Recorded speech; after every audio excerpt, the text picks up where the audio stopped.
Hello friend, happy kitchen চ্যানেলে সবাইকে স্বাগত। আশা করি সবাই ভালো আছে। আজ আমি তোমাদের সঙ্গে শেয়ার করব মটন বিরিয়ানি।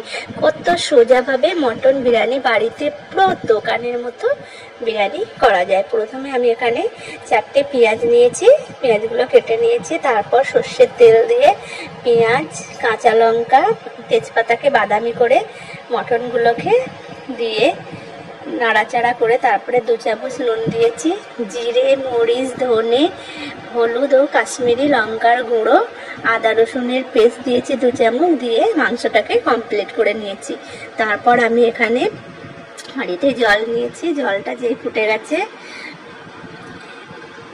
তেজপাতা, এলাচ, দালচিনি, লবঙ্গ, নুন দিয়ে 1 ঘন্টা ভিজানো চালগুলোকে দিয়ে ভাতটাকে কমপ্লিট করে নিয়েছি। তারপর এখানে আলুগুলোকে প্রেসারে 4টে সিটি দিয়ে সাদা তেল দিয়ে ভাজা করে নিয়েছি। তারপর মাংসের উপরে আলুগুলোকে ঢেলে দিয়েছি।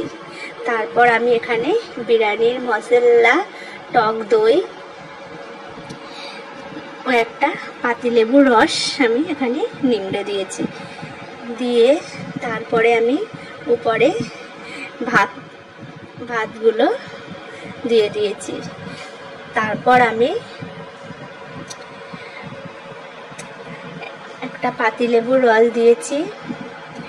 তারপর কেওড়া জল, গোলাপ জল, দুধ, জাফরান, আলু বোখরা, পেঁয়াজ পেস্তা ও বিরিয়ানির মশলা দিয়ে এটাকে, তারপর লাস্টে ঘি দিয়ে